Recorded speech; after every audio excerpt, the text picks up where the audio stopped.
So I watched Zach Cregger's Barbarian for the first time to prepare myself for his upcoming film called Weapons that's supposedly meant to be even worse than this film. And in all honesty, I don't know how you can really do that. And while I am kind of on edge, I'm still very curious. So the premise of Barbarian inspired Weapons, only on a more deadlier scale. In Barbarian, this chick goes to an Airbnb. She finds out that there's another guy living there at the same time she's supposed to be living there. Everything's kind of like tense. And then something there is stalking them. We then find out that in the basement, there's a really terrible looking room with like a camera, a bed, and a bucket.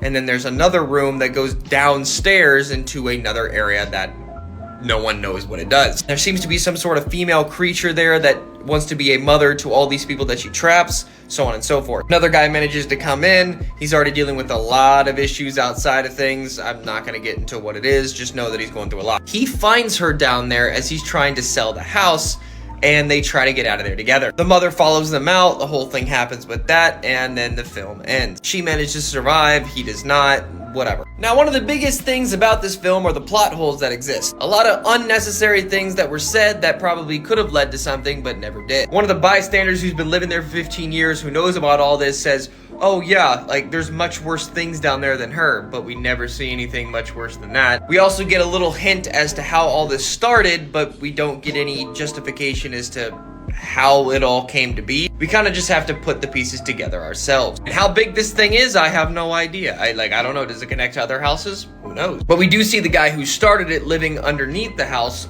in this long hallway by himself, just living in his own filth. Is disgusting. Now, in terms of Weapons, it's like Barbarian, but on a much grander scale. There's a lot of moving parts that are happening, so we've been told, and what we're supposed to see based off of how Barbarian is, considering that's gonna be in this film, that's not even the worst part. And them running off into the night, not even the worst part either. The whole paranormal aspect is gonna play a part in Weapon, something that was kind of played with a little bit in Barbarian, but was not elaborated on at all. We had like maybe 2 doors open and that was it. Other than that, nothing else happened. So really, I'm hoping Weapons takes that idea and kind of implements it into its own film and its own lore. I believe in Zach Cregger and his ability to do so. He's basically taking what was wrong with Barbarian and what was right with it and amplifying it to 11 within Weapons. But just know that Barbarian was a huge inspiration for what's going to transpire. And to be honest, I kind of enjoyed it, so I can't wait to see what they do with Weapons.